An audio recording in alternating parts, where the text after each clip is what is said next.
Now we welcome you back here to Monmouth, where Towson leads the Hawks 10-7 at the break. Happy to welcome you back up into the broadcast booth here at Kessler Stadium, and I'm happy to be joined by Monmouth alum and Olympian, Allie Wilson. And Allie, how are you today? Good. Very good. It's good to be back. Thank you for having me. Well, we appreciate a few minutes of your time. Allie's been all over the place, meeting with fans and doing a bunch of stuff for Monmouth, so thanks for a few minutes. And of course. I know the thing that most people want to know, and I know it's what I wanted to know right away. As Monmouth's third ever Olympian, just congratulations, and what that means to you to represent your nation over in Paris, France this past summer. It meant everything to me. Obviously, I feel like it's so many kids' dreams, like to go to the Olympics and be an Olympian, and just to have achieved that and say that I did the thing that I've been putting in all this time and work over all these years, and not knowing if that was ever even going to happen or not. So for it to happen really was a dream come true. And it was amazing to watch as you see some of Allie's accolades there. It's the third time Monmouth's had an Olympian, but Allie, watching your journey throughout trials and then through the games, it was so rewarding to see. Do you consider yourself an underdog? Because I know you're one of the best runners in the world, but with so many great runners, you really had quite a journey to get there, and all the different runners that you had to compete against to ultimately make the Olympics.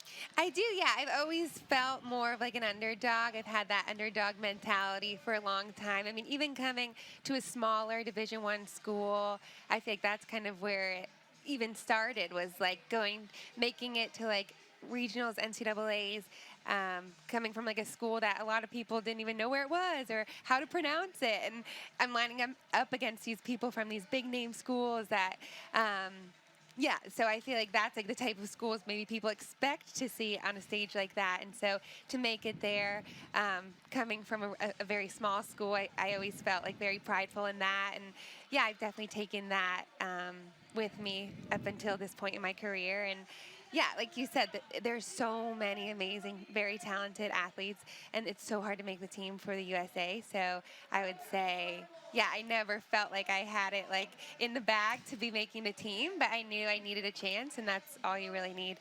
Well, it's amazing that I even, an underdog, who, by the way, is Monmouth's most decorated track and field athlete ever, countless times honored for your exploits on the track in multiple events, by the way, not just the 800.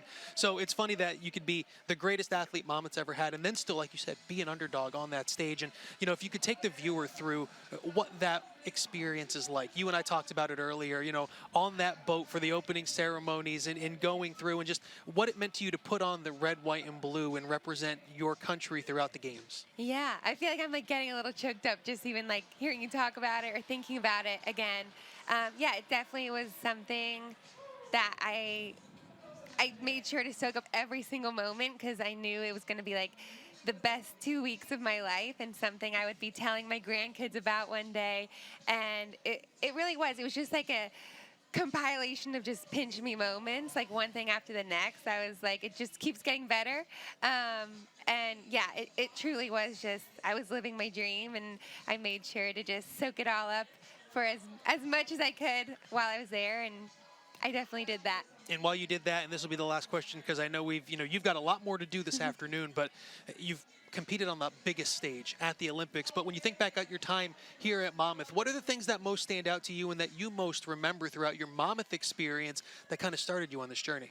Yeah, I mean, so much. Like I met so many people here. I think it was the people at Monmouth that made it like so special to me. There's so many people who are still such a big part of my life, who were part of my journey then and still continue to be today. And yeah, I just feel like I had so much fun here, and it felt like such a family. And I just, yeah, I felt like I was able to thrive here because of the environment around me, and it was just such a special time in my life and really helped me blossom into the runner I am today. Well, Allie, we appreciate a few minutes, and it was so much fun to watch you in Paris. We look forward to continuing to watch your career and where it takes you. Thank you so much. Thank you. Thanks for having me. It's our pleasure. That is Monmouth alum and Olympian Allie Wilson joining us here at halftime. Please bring it right back.